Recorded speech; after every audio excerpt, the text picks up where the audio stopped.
In Vietnam, we have been known as the leading company in the jewelry industry. Also, we have been known as a pioneer corporate in sustainable development strategy. Because we have always sticked to our business philosophy during 31 years, integrate the customer and society benefits into companies' interests, we believe that there are not any enterprises which could sustainably develop in a polluted environment and an underdeveloped society.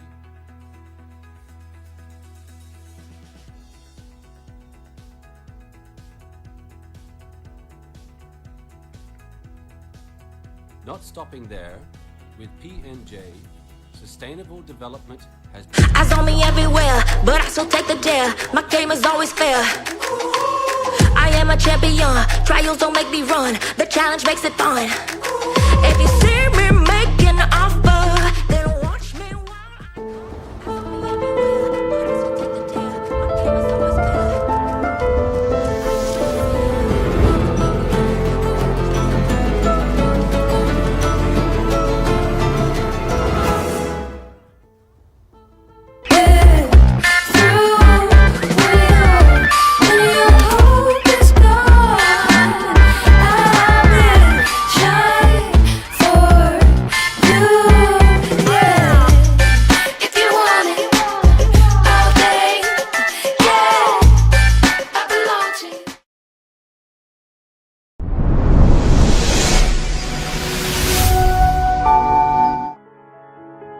In Vietnam, we have been known as the leading company in the jewelry industry.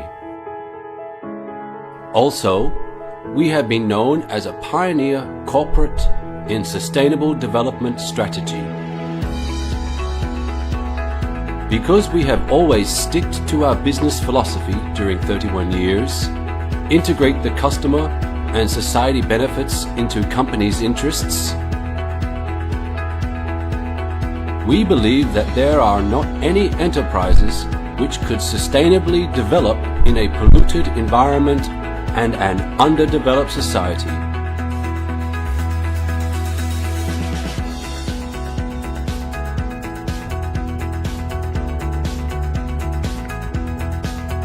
Not stopping there, with PNJ, sustainable development has become desire to devote to the belief of a beautiful and happy future world.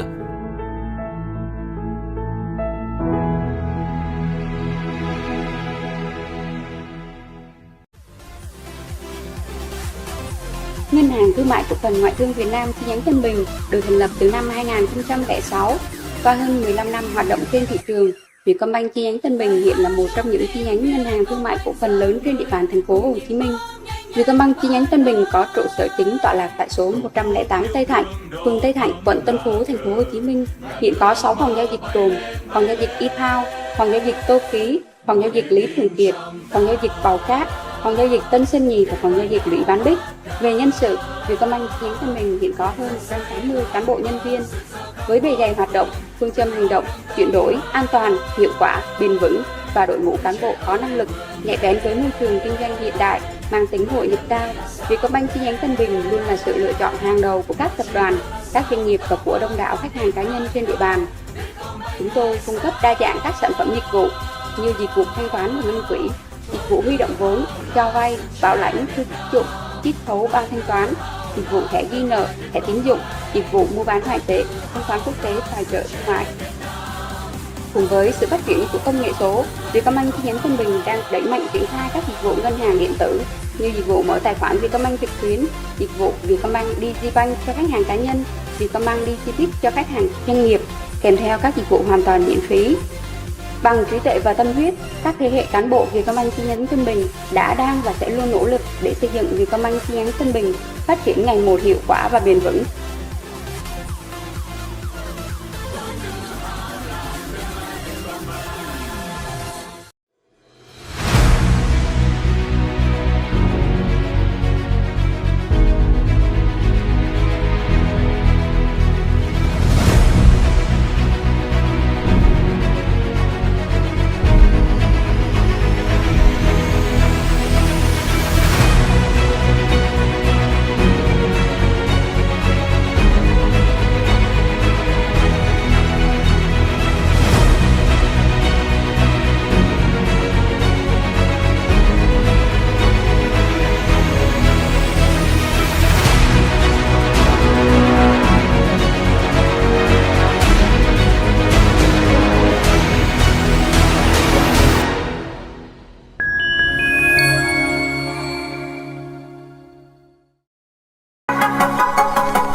số OCB Omni.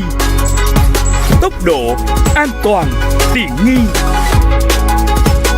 OCB, niềm tin và thịnh vượng.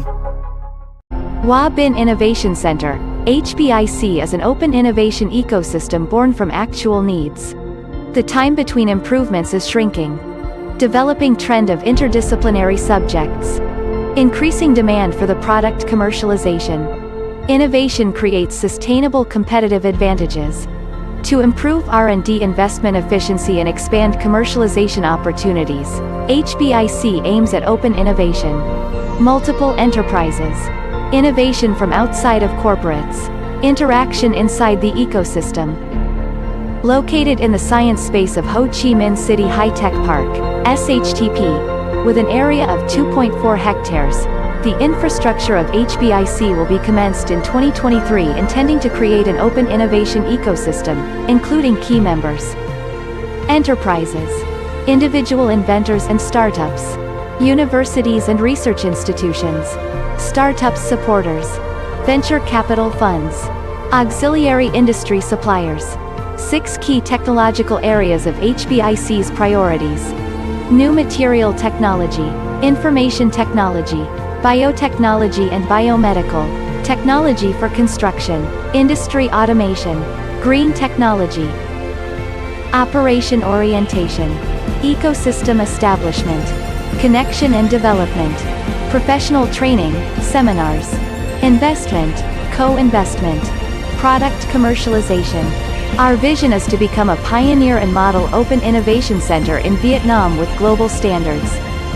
HBIC carries out the mission of creating a comprehensive ecosystem to implement the innovation strategy for the Vietnamese business community, playing the role of the gateway connecting the Vietnamese innovation community to that of the world and vice versa.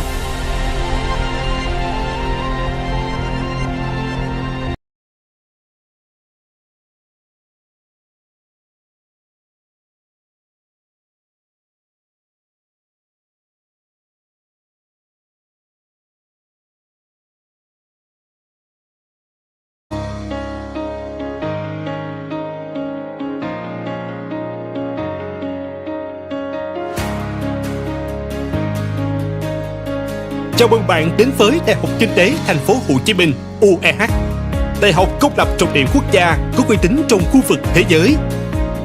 Hơn 45 năm hình thành và phát triển, UEH đã và đang đạt được những thành quả tích cực trong công tác quản trị đại học, đổi mới toàn diện cơ sở vật chất, hướng đến mô hình đại học xanh thông minh theo chuẩn quốc tế, tạo lập môi trường học tập sáng tạo và truyền cảm hứng. Mời các bạn cùng tham quan các cơ sở và tiện ích thông minh thân thiện của UEH. Trụ sở chính, cơ sở A 59C Nguyễn Đình Chiểu, cơ sở lâu đời gắn bó với nhiều thế hệ thầy cô và người học. Cơ sở B 279 Nguyễn Tri Phương, cơ sở thông minh đánh dấu bước ngoặt đổi mới cơ sở vật chất theo hướng chuẩn quốc tế của UEH. Cơ sở Nguyễn Văn Linh, cơ sở hiện đại bậc nhất UEH với quy mô rộng 11 hecta, được mệnh danh là đại học xanh thông minh gần gũi với thiên nhiên.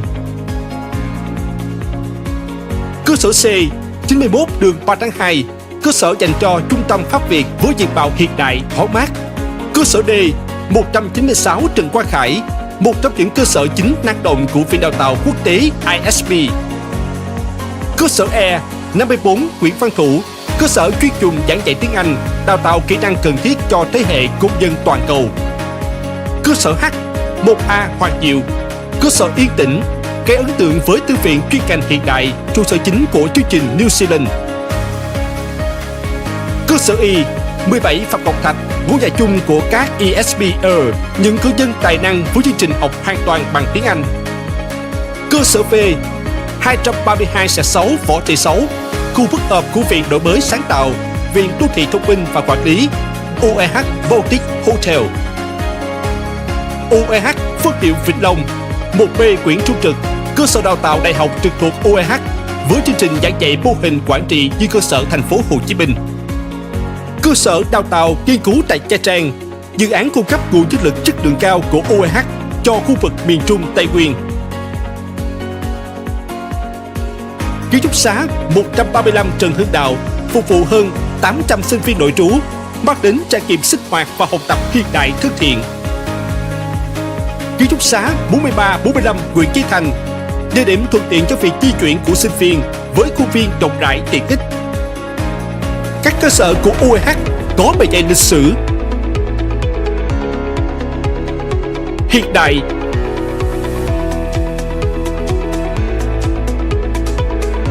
thông minh,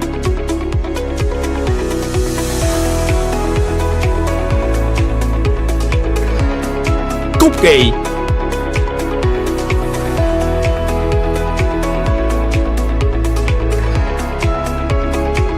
tiện ích,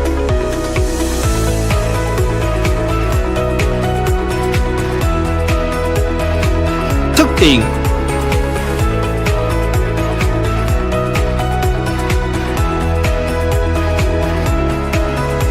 không gian xanh mát,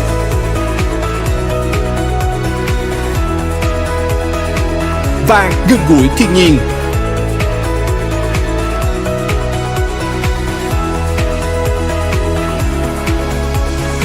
Các khu vực, cơ sở được đầu tư đầy đủ trang thiết bị dạy, học và làm việc hiện đại, chuyên nghiệp, tiện ích. Không gian học tập sáng tạo.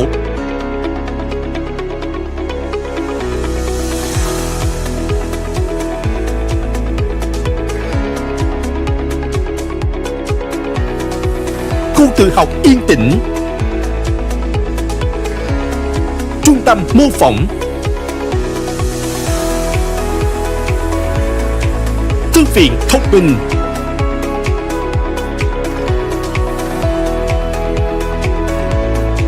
Hội trường đa năng sức chứa lớn.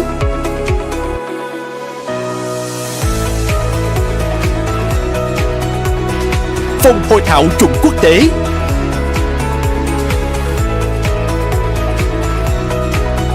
Phòng họp chuyên nghiệp. Phòng khánh tiết trang trọng.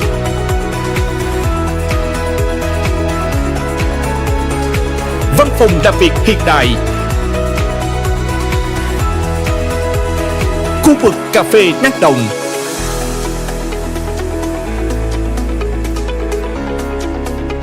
Khu food court tiện ích. Không gian air condition thoáng mát.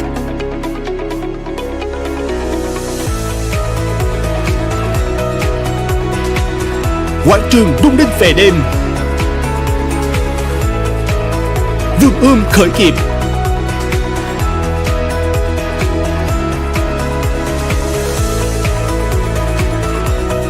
Phòng lab hiện đại.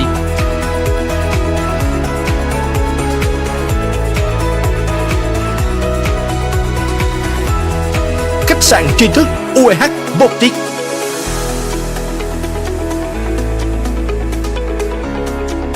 Ký túc xá tiện nghi.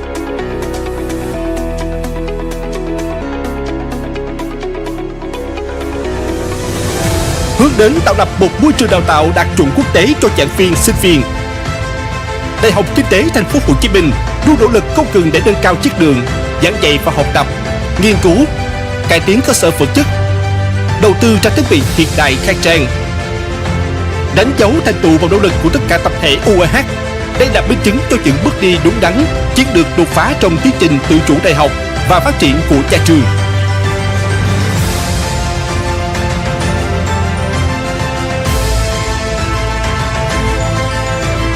Hướng đến đại học đa ngành và bền vững, có danh tiếng học thuật trong khu vực châu Á.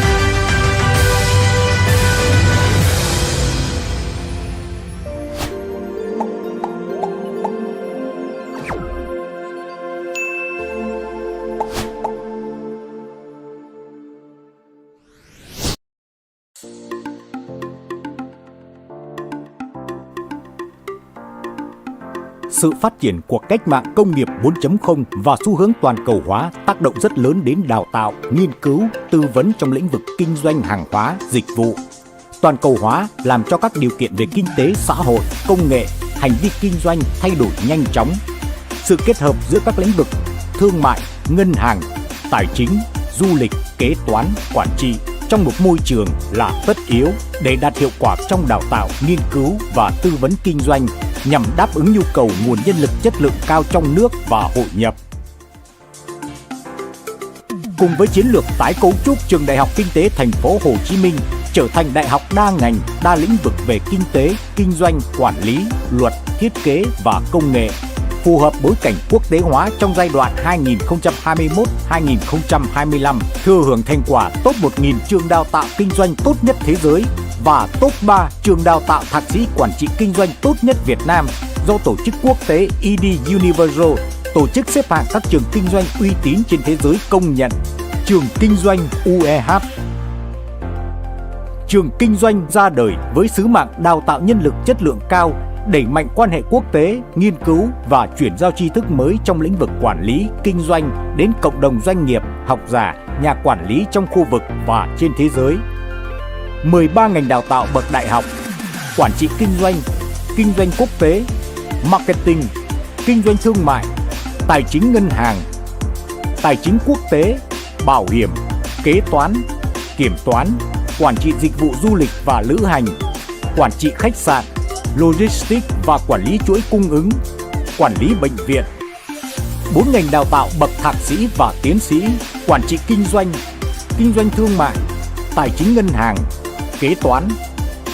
Trường kinh doanh bao gồm Hội đồng khoa học và đào tạo, khoa kinh doanh quốc tế, marketing, khoa quản trị, khoa tài chính, khoa ngân hàng, khoa kế toán, viện du lịch, một trung tâm đào tạo ngắn hạn, các viện nghiên cứu và đào tạo, văn phòng trường với đội ngũ gần 250 thầy cô, trong đó có 4 giáo sư, 28 phó giáo sư, 84 tiến sĩ. Quy mô đào tạo hơn 20.000 sinh viên đại học, học viên cao học, nghiên cứu sinh, cùng đội ngũ hơn 100 đối tác quốc tế, 500 công ty, doanh nghiệp, hiệp hội và gần 100.000 cựu sinh viên. Trường kinh doanh Đại học UEH lan tỏa giá trị giáo dục, tri thức và hành trình học tập suốt đời đến cộng đồng. Kinh tế, luật và quản lý nhà nước là các thành tố quan trọng của một cấu trúc xã hội. Kết nối 3 thành tố này thành một khối thống nhất cho phép nghiên cứu nhiều khía cạnh quan trọng tồn tại trong hệ thống kinh tế xã hội. Sự phát triển của cách mạng công nghiệp 4.0 và khuynh hướng toàn cầu hóa đòi hỏi trường đại học phải trang bị cho người học kiến thức đa ngành trong lĩnh vực kinh tế, luật và quản lý nhà nước để có khả năng thích ứng với những thách thức đa chiều của kinh tế và luật pháp. Trường Kinh tế, Luật và Quản lý Nhà nước UEH, UEH College of Economics, Law and Government. Trường Kinh tế, Luật và Quản lý Nhà nước UEH ra đời với sứ mạng đào tạo nhân lực chất lượng cao, đẩy mạnh quan hệ quốc tế, nghiên cứu, tư vấn và chuyển giao tri thức mới trong lĩnh vực kinh tế và hành vi, tài chính công, quản lý nhà nước, pháp luật, môi trường cho các nhà hoạch định chính sách, quản lý, giới học giả và cộng đồng doanh nghiệp trong khu vực và trên thế giới. Trường Kinh tế, Luật và Quản lý Nhà nước UEH là sự kết hợp các khoa, viện có chương trình đào tạo liên quan đến quản lý vĩ mô và khoa học xã hội. Trường chú trọng phát triển các chương trình đào tạo đại học, sau đại học, thạc sĩ và tiến sĩ theo chuẩn quốc tế do UEH và hoặc trường đại học đối tác quốc tế cấp bằng. Các chương trình đào tạo được có tính mở, tính liên thông cao với các trường thành viên trong UEH và với các trường đại học đối tác quốc tế. Quy mô đào tạo lên đến 4.736 sinh viên đại học, học viên cao học, nghiên cứu sinh, 12 ngành đào tạo bậc đại học, kinh tế đầu tư, kinh tế chính trị, bất động sản, tài chính công, quản lý thuế, quản trị hải quan và ngoại thương, quản trị nhân lực, quản lý công.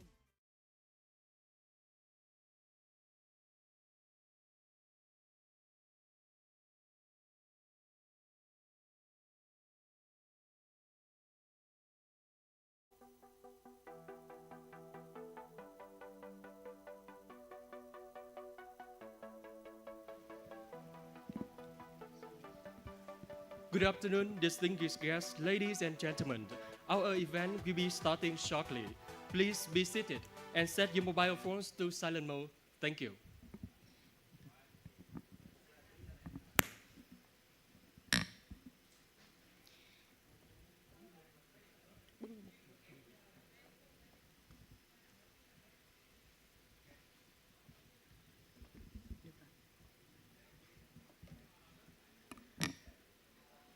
So ladies and gentlemen, we now would like to invite you to enjoy some welcome performances with How Far I Go and Shine. Please put your hands together for our singers and dancers.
Ladies and gentlemen, please put your hands together for our singers and dancers.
Sitting, staring at the edge of the water, long as I can remember, never really knowing why. I wish I could be the perfect daughter, but I come back to the water, no matter how hard I try. Every turn I take, every trail I track, every path I make, every road leads back to the place I know where I cannot go and long to be. See the light where the sky meets the sea is close me, and no one knows how far it goes. If the wind and my sail on the sea stays behind me, one day I'll know. If I go, there's just no telling how far I go. I know everybody on this island seems so happy on this island. Everything is by design. I know everybody on this island has a row on this island, so maybe I can roll with mine. I can live with pride, I can make us strong, I can satisfy if I play along. But the void inside sings a different song. What is wrong with me? See the light when the sky on the sea is blinding, but no one knows how deep it goes. And it seems like it's calling out to me, so come find me and let me know what's beyond that line. When I cross that line, see the line where the sky and the sea is close me, and no one knows how far it goes. If the wind and my sail on the sea stays behind me, one day I'll know how far I go.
Ladies and gentlemen, welcome all of you to the opening ceremony of the Ready for Next 2022 event series.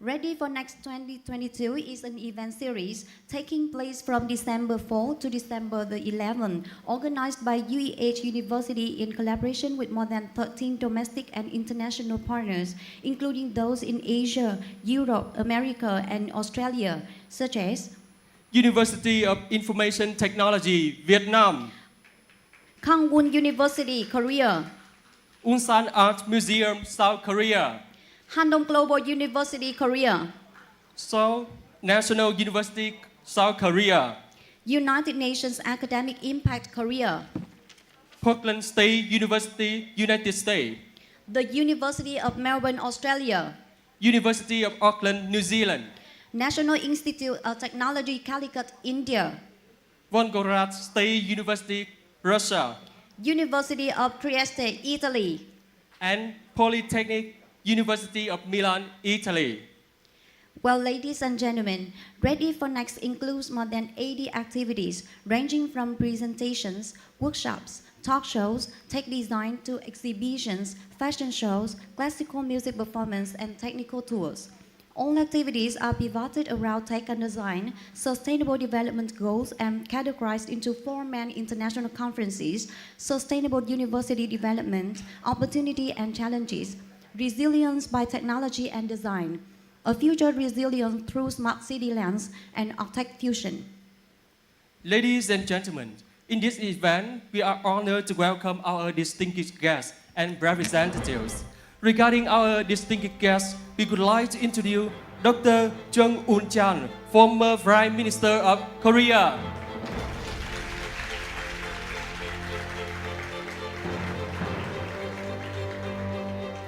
We would like to introduce Dr. Do Seong Philip Choi, President of Handong Global University. We would like to introduce Dr. Jong Hyun Kim, President of Kwanggun University. We would like to introduce Mr. Kang Myung-in, Consul General of the Republic of Korea in Ho Chi Minh City. We would like to introduce Mr. Won Ki-man, Commercial Counselor, Korean Consulate General in Ho Chi Minh City. And from UEH, we would like to welcome Professor Sử Đình Thành, President of UEH. We would like to welcome Associate Professor Phan Thị Bích Nguyệt, Chairwoman of UH University Advisory Council. We would like to introduce Dr. Bùi Quang Hùng, Vice President of UEH. We would like to welcome Associate Professor Nguyễn Khắc Quốc Bảo, Vice President of UEH. We would like to introduce Dr. Đinh Công Khải, Vice President of UEH. And it's also our great pleasure to welcome the participation of keynote speakers, representatives from local government offices, partner universities, and interested audience. Once again, thank you.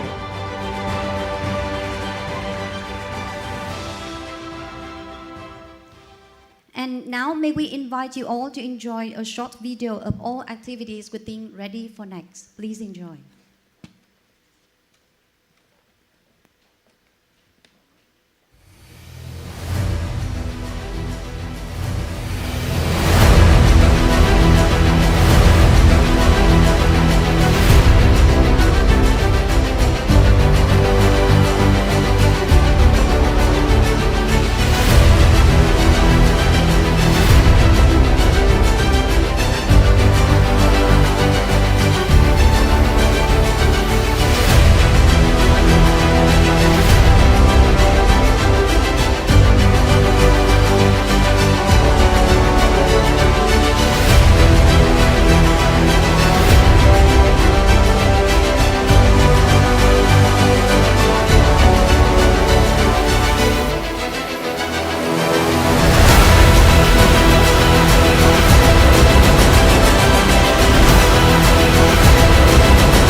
Thank you for your attention. We hope that the video has provided you with an overview of the whole event.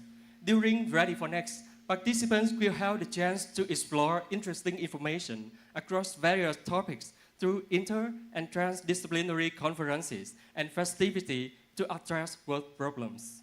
And we would like to invite Professor Sử Đình Thành, President of UEH, to deliver the opening speech on behalf of the Ready for Next Organizing Committee. Please, Professor.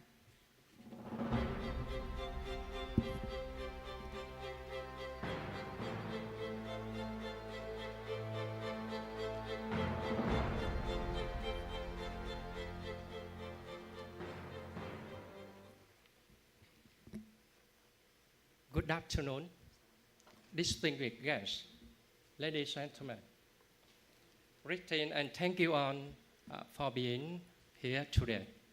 I would like to begin by thanking all distinguished guests, keynote speakers, representatives from all partner university, interested participants, as well as all US members for attending US Ready for Next 2022 International Festival.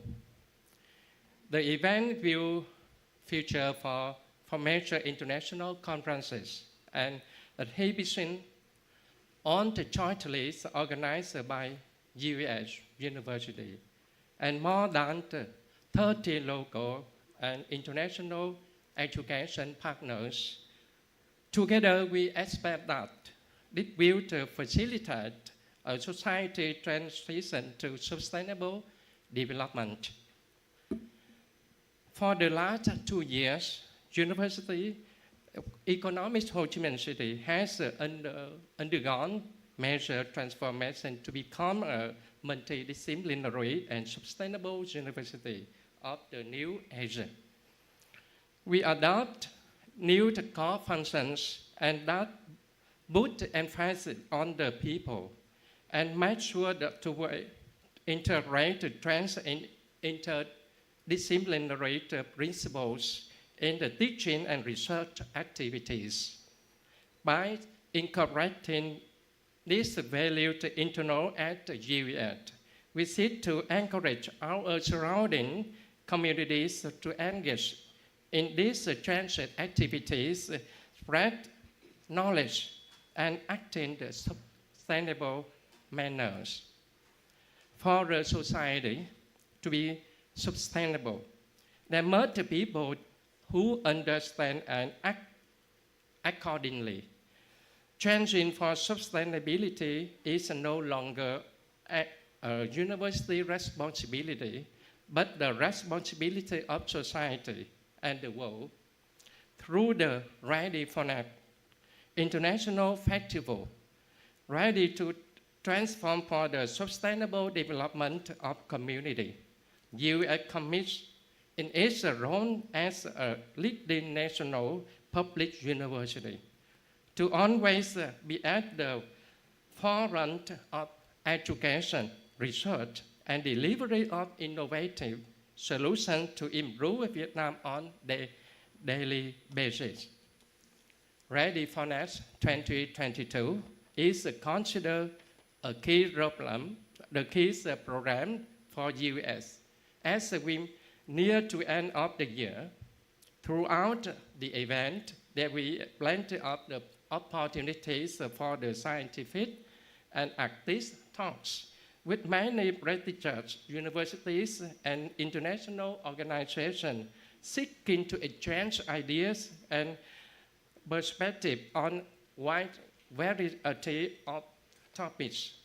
With that, I would like to close by again thanking by distinguished guests, our keynote speaker, section chairs, press, and all the interested academics for their time to participate in the Ready for Next 2022. Your continued support is greatly appreciated, and we are confident that event will pave a way for us to act collectively for the sustainable development of society. Once again, on behalf of US University and Ready for Next 2022 Organizing Committee, thank you, and many days ahead be full with success. Thank you so much.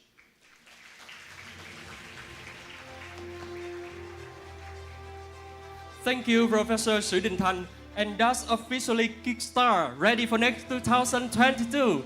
Please put your hands together to celebrate the official moment. And together, let's get ready to transform for sustainable development of the community. Thank you.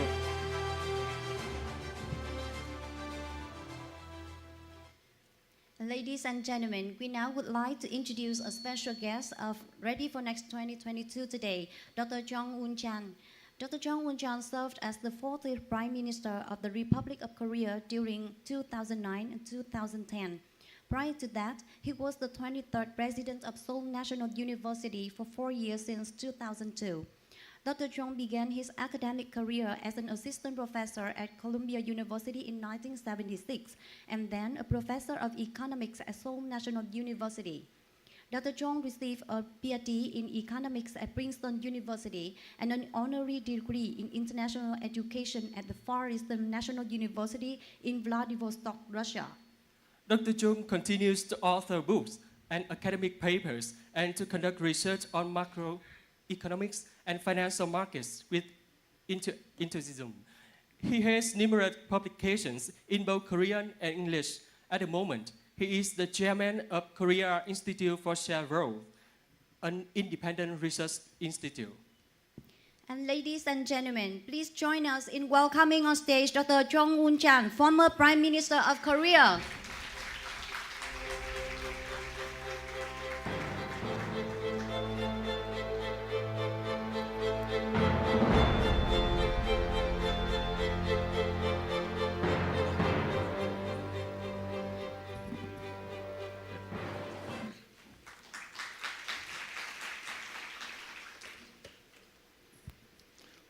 As introduced, my name is Un-Chan Chung. I'm from Korea. So far, I have enjoyed the IAFS forum very much, and I'm very glad to see you here. Prior to coming here, I thought forum's main interest lies in the sustainability of the Vietnam's economy. But as soon as I arrived here yesterday, I found that main theme or main interest lies in the sustainability of the university, not the Vietnam's economy. Therefore, I was at a loss what to do. But I thought it's better for me to deliver my prepared speech first. And afterwards, if you have some questions about the sustainability or other matters of the university, then I will try to answer to your questions. Okay? It's both my honor and pleasure to be here in Vietnam, a land of long history, great diversity, and overflowing energy. I'm especially happy to be here to celebrate belatedly my longtime friend, Dr. Park Young-jun's conferral of an honorary degree from the University of Economics, Ho Chi Minh City.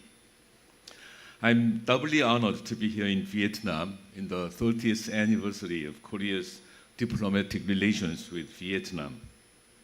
In many regards, I am truly delighted to be in Vietnam, and thank you for having me here today. Today, I would like to invite everyone to think about Vietnam's future. We know Vietnam is a fast-growing economy, but how do we keep Vietnam's energy alive? How shall we keep it sustainable? As the former Prime Minister, an economist by training, and a passionate educator, I would like to tackle that question with you today by drawing from the experiences of Korea, a nation that kept its energy alive to become one of the largest economies in the world from one of the poorest nations in the world. Korea has undergone a serious unfortunate events in the first half of the 20th century. In 1910, Korea was colonized by Japan, which marks the beginning of one of the darkest periods in Korean history. Korea fiercely resisted and fought Japan's colonial rule and regained her independence in 1945 at the end of the World War II. Nonetheless, The Cold War immediately set in, and Korea was divided into North and South Koreas. In the southern half of the peninsula, the Republic of Korea was founded in 1948 under the auspices of the United Nations. The joy of a new beginning for the Republic of Korea didn't last long. Only 2 years later, in 1950, the Korean War broke out. During 3 years of devastating warfare, over 4 million people were killed or wounded. The infrastructure of the economy was severely destroyed. Seoul was almost completely burned to ashes, and orphans and refugees roamed the cities and the countryside searching for their lost loved ones. Malnutrition and disease were everywhere, and I still have memories of the difficult times both during and after the war. Towards the end of the 1950s, Korea's per capita GDP ranked 101st out of 125 nations. Even in 1962, Korea's per capita GDP was less than $100.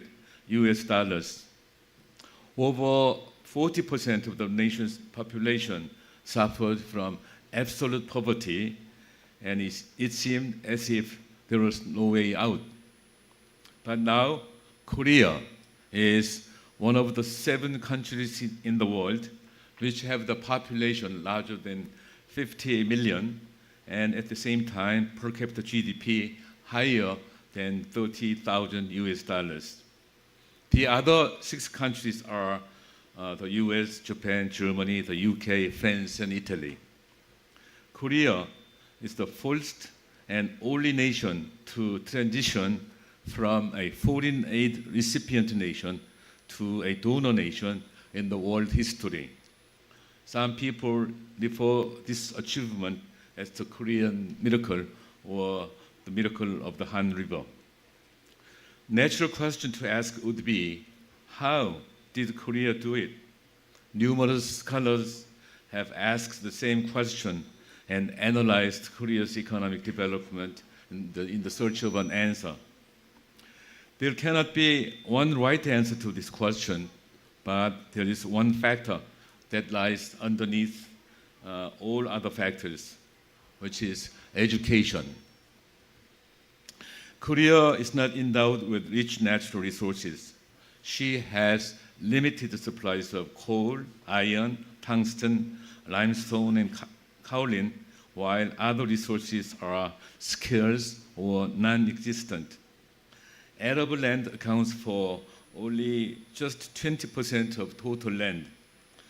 Climate, soil, rainfall, and temperature are all unfavorable for agricultural production.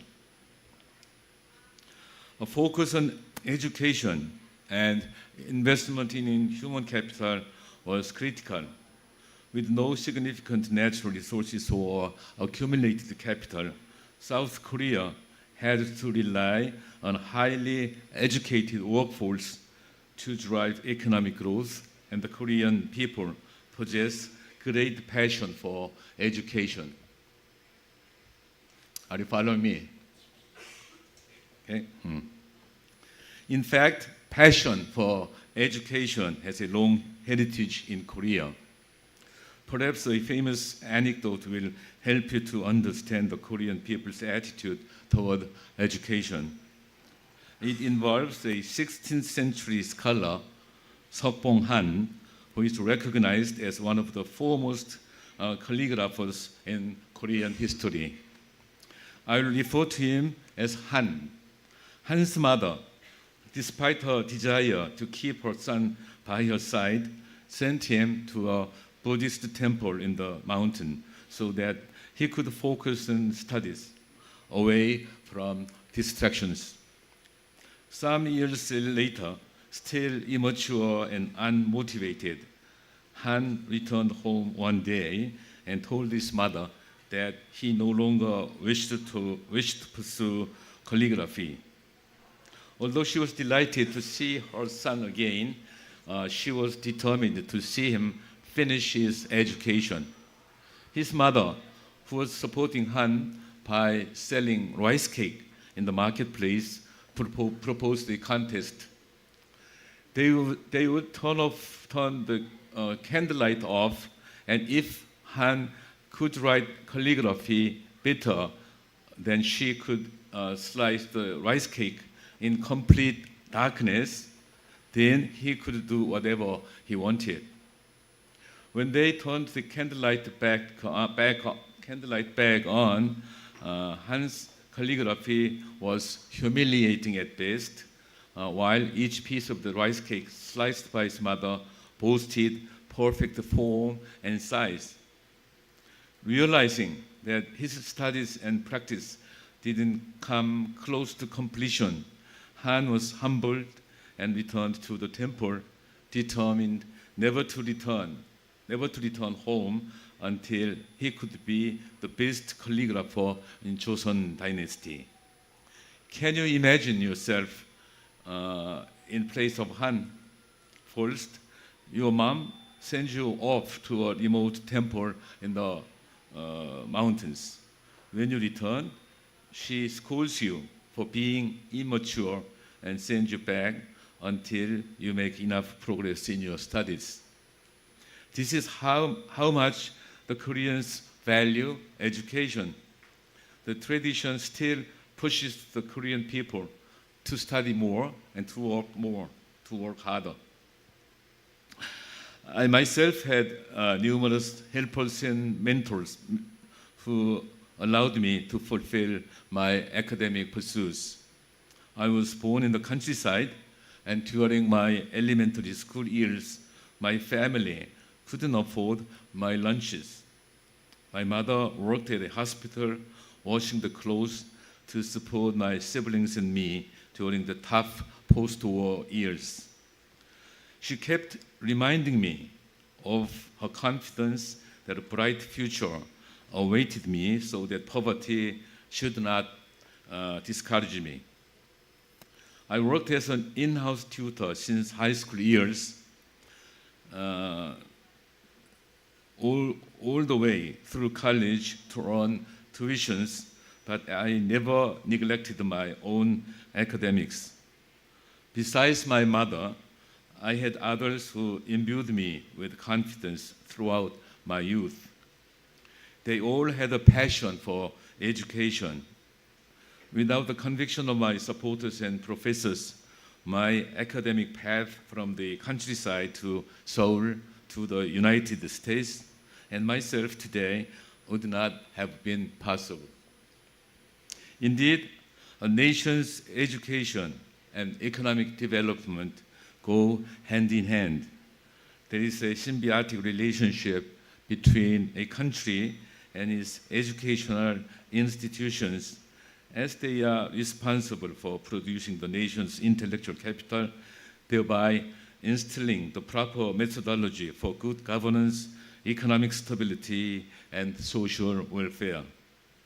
Korea was able to make meaningful strides because Korea's education effectively disseminated advanced science and technology. In the early phases of economic development, the knowledge that Korea possessed was much less than that of developed countries. The Korean schools provided knowledge from overseas, and the government led more students to schools. Then the graduates used the knowledge that they learned to develop Korea at an unprecedented rate. As a result, Korea grew rapidly despite lacking in capital and resources. So far, I have discussed one of the fundamental factors that contributed to Korea's rapid economic growth, which is education. However, let's refer to the question that I started with. How do we keep the energy alive? how do we keep it sustainable?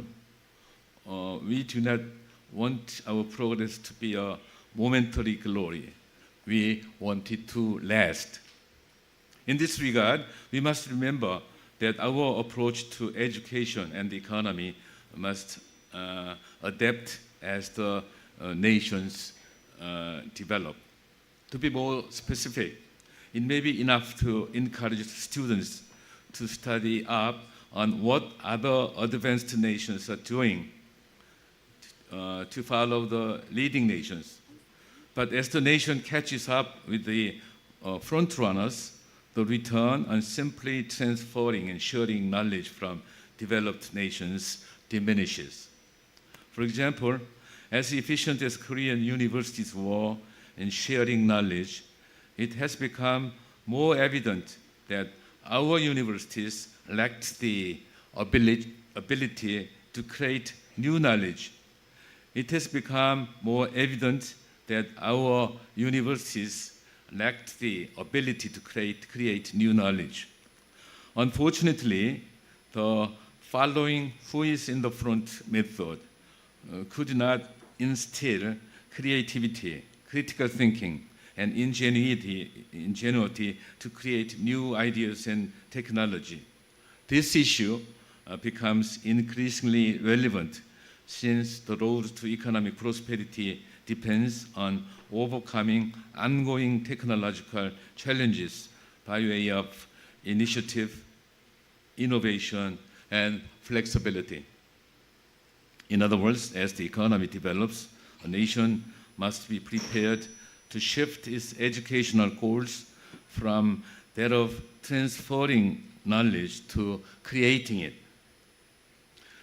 When conducting, this is very important, I guess, when conducting R&D, the letter R must stand for true research, not refinement on what others did. Winston Churchill once said, to improve is to change. To be perfect is to change often. As a nation's economy develops, it must be prepared to adapt and shift its focus to creating and contributing knowledge to the rest of the world. Such effort will expose younger generations to new challenges early on so that they are equipped with self-assurance and flexibility, which will help them carry the day effectively in today's rapidly changing geopolitics.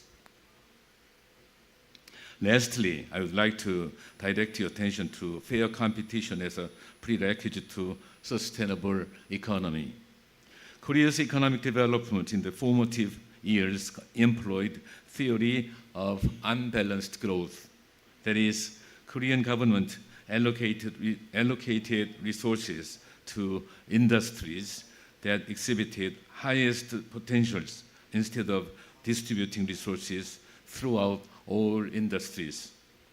The strategy was successful in growing the economy, but at the cost of economic equality. In other words, corporations that benefited from the government's policies became global conglomerates today, but their economic influences are overshadowing small and medium enterprise, also known as SMEs.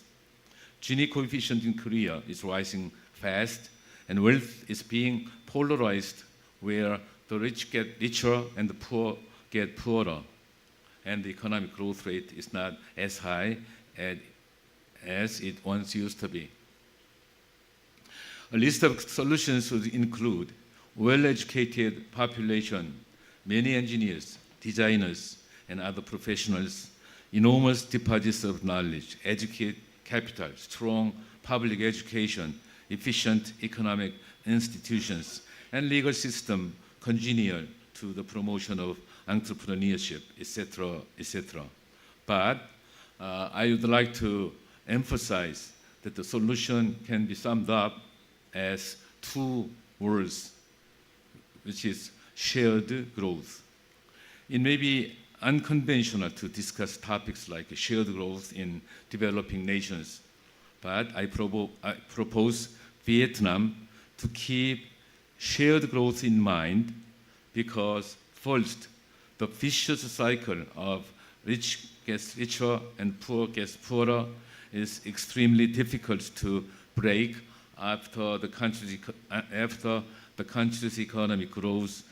And second, shared growth will help Vietnam find a more sustainable model for economic growth.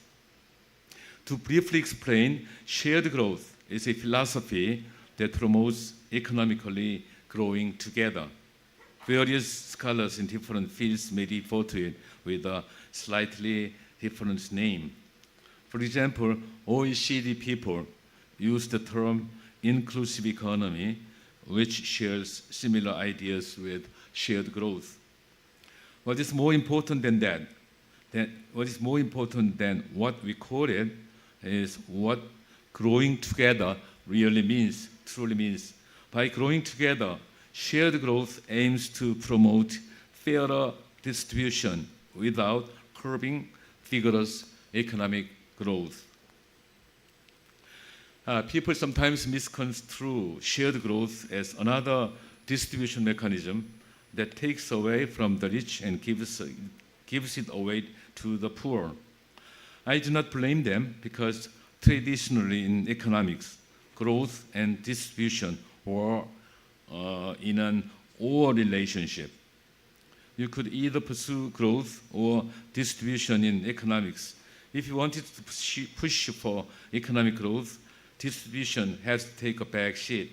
Likewise, distributing wealth means that you are giving up growth. Shared growth says otherwise. Economic growth and distribution of wealth are not at opposite ends of the spectrum. Growth and distribution can be achieved at the same time by growing the economic pie bigger and distributing the fruit of the growth fairly amongst contributors. I will explain the concept with a hypothetical scenario. Let's say that Korea's economic output on GDP in 2021 is 100, and that 50% of the output went to the major conglomerates, while the other 50 went to SMEs. Now let's imagine that the Korean economy grew by 20% in 2022, bringing Korea's GDP up to 120. But this time, let's make distribution fairer. Conglomerates take away 45%, while SMEs get 55%. Both parties benefit from the growth because wealth of the conglomerates went up from 50 to 54, while the wealth of the SMEs went up from 50 to 66. In other words, the real problem of the economy, Korean economy, is that while the SMEs contribute more than 50% of the work, they get much less than what they deserve.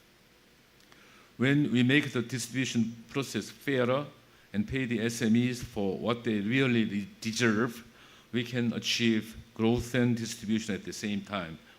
In short, shared growth is about securing the justice in the process of distributing growth fruit. Instead of pursuing economic growth for the sake of growth, shared growth will help Vietnam grow in a healthier and sustainable way. The concept of shared growth can be extended to building cooperative relations with other nations as well. In today's world of high connectivity, a nation cannot do it alone. Even back in the 1950s, Korea worked with great friends who cared. In response to the UN Security Council Resolution 84, 16 countries came to South Korea's aid during the Korean War. Young men and women from these far-flung lands came and shared their precious blood to defend a country they had not even known and a people they had never met. The proud flags representing these 16 countries fly daily at the War Memorial of Seoul to commemorate those courageous soldiers. After the war, our allies and the UN lent a valuable hand in rebuilding our war-torn nation. Currently, South Korean agencies and corporations implement diverse humanitarian projects in all corners of the globe to reciprocate the generosity and goodwill that we as a nation received from our friends around the world. Likewise, Vietnam must work together with our friends to make a breakthrough, and shared growth philosophy will help her build cooperative relations with other nations. Today, I talked about Korea's rapid economic growth and factors accounting for it. And I added a few remarks about what Vietnam might do differently in order to grow in a healthier and more sustainable way. Each country is different. Vietnam's population and land are much larger than those of Korea. But I do believe that emphasis of education and high spirits to excel are universal factors that will help any nation go far. I have no doubt that Vietnam's strategic plans with shared growth in mind will help her build her own economic growth model that other nations in the future will be asking, how did Vietnam do it? In the recent years, South Korea led initiatives to enhance the international development aid model. In addition to assisting struggling countries with funds and materials or the hardware, Korea has also emphasized the provision of the software for economic development, such as strengthening public education, creating efficient economic development and infrastructure plans, and building social welfare networks. I sincerely hope that Vietnam will continue to work together with Korea and that the two nations will share their growths. It was truly an honor and privilege for me to speak in front of honored guests today, and with that, I would like to conclude my speech. Thank you very much.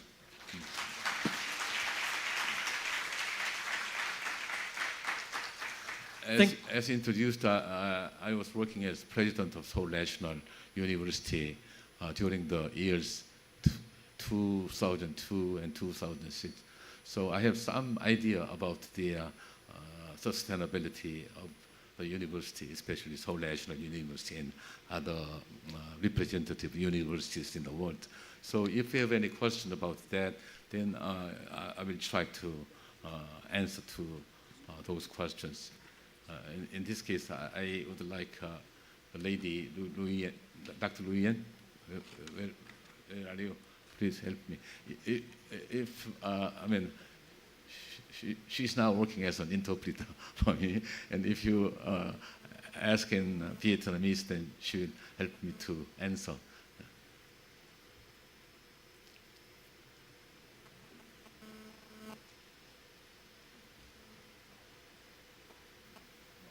I'm afraid I have spent too much of time, but we have only 5 minutes left, I guess. Dạ, kính thưa quý thầy cô cùng các anh chị em ở đây, có ai có câu hỏi gì thì em sẽ hỗ trợ để thông dịch bằng tiếng Việt ạ.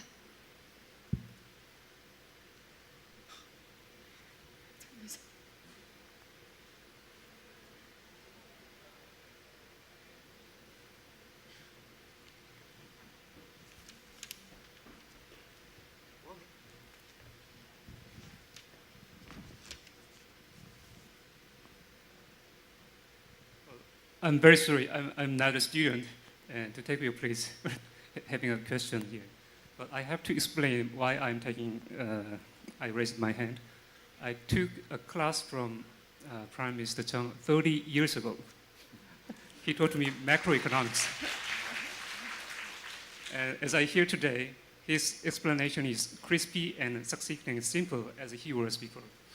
And here I have one question. So the explanation about growth and distribution is a very complex question. Everybody is wondering how to solve this problem.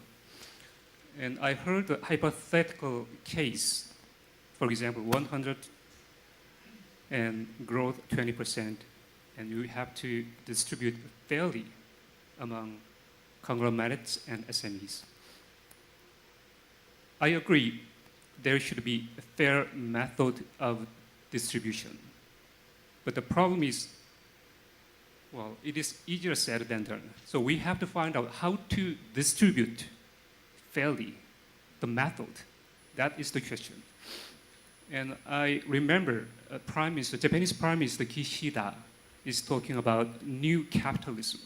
I think that idea also comes from fairness, because the Japanese economy, even though it has developed a lot, there has been disparity growing between rich and poor.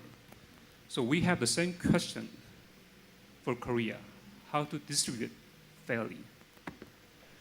Yeah, as he said, Mr. Kishida of Japan has been trying very hard to make Japanese capitalism to new capitalism. Yeah, I understand that. And Japan's new capitalism idea is very similar to shared growth of mind, and which is very similar to inclusive economy OECD has adopted for about 10 years or more. And that is more similar to what Mrs. Hillary Clinton said during her campaign. And during that campaign, the single word or single idea which came to my mind was shared profit. I mean, profit shared, right? Shared profit. And I think this is now a worldwide phenomenon. Everyone in the world is now thinking about and saying about shared growth, inclusive economy, new capitalism, and so on and so on. If you ask me to tell you what the methods are, then I would like to say in the short term, the way is sharing profit or profit sharing, which came from Hollywood about 100 years ago. If you want to make a motion picture, then you need actors, you need directors, you need 배급처 and so on. Then you do not know whether the motion picture will be a success or not. So you offer some running guarantee. But if the motion picture makes a success, then the owner shares the profit in addition to running guarantee with the directors, actors, and distributors, and so on and so on. And I would introduce you that the typical example of profit sharing can be seen in NFL, American NFL. Are you familiar with that? National Football League. In that league, profit sharing, revenue sharing takes place, and the NFL, I understand, is one of the best examples of profit sharing or revenue sharing. Revenue sharing is one of the examples, and in Korea now, the government or the government-like institution makes a rule according to which the big corporations cannot enter into a field, for instance, renjang, 간장, gochujang, and so on and so on. And that is, I don't know how to say that in English, but in Korean, it's 중소기업 적합업종 제도. And also, when the government wants to buy from the private sectors, then the government tries not to buy from the large ones. They are trying to purchase the things from the smaller ones, if possible, if the technology between the large ones and the small ones is very similar, or is almost similar.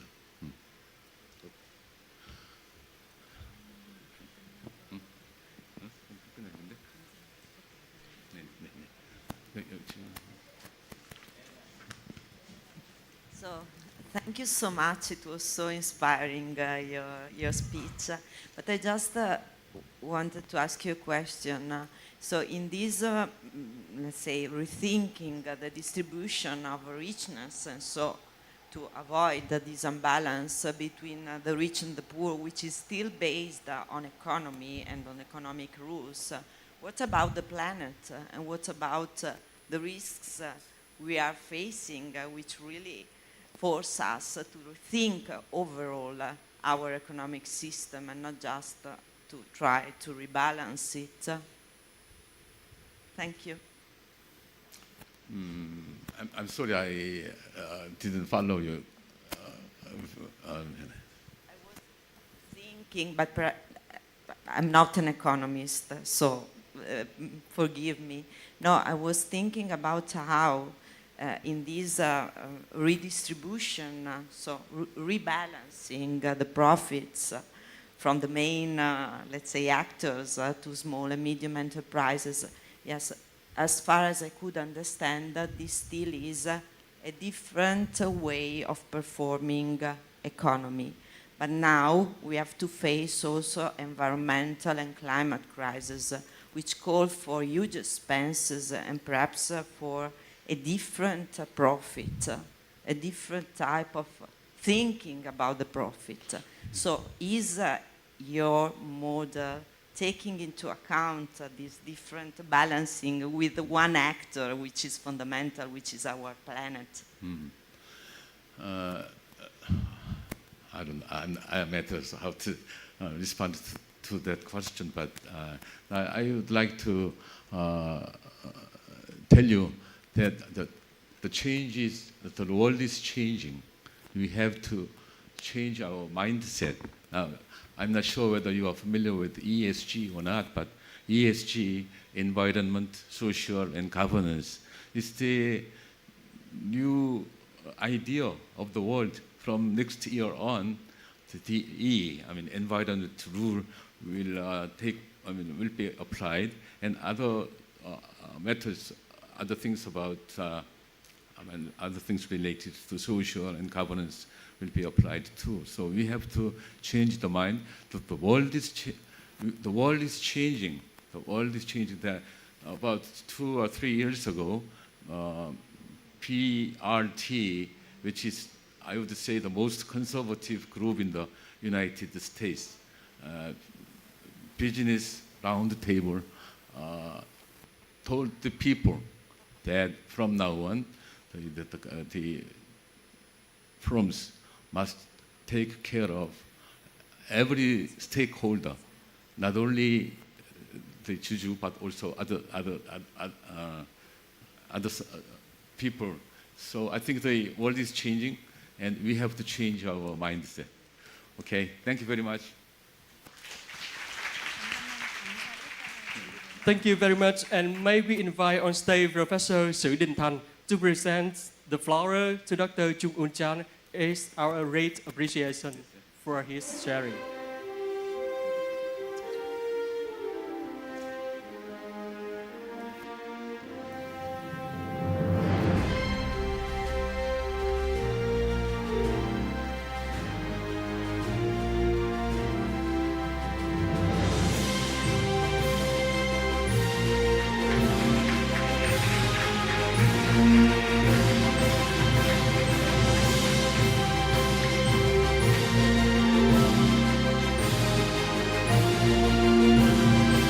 Professors and ladies and gentlemen, it's also the end of our ceremony for Ready for Next 2022. Before leaving, we would like to invite all distinguished guests, ladies and gentlemen, to join us in a group photo to save the moment of Ready for Next 2022. Please.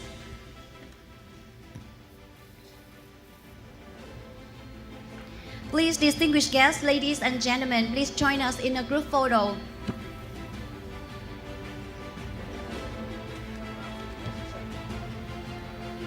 Please be reminded that we also have a keynote speak section. Also in this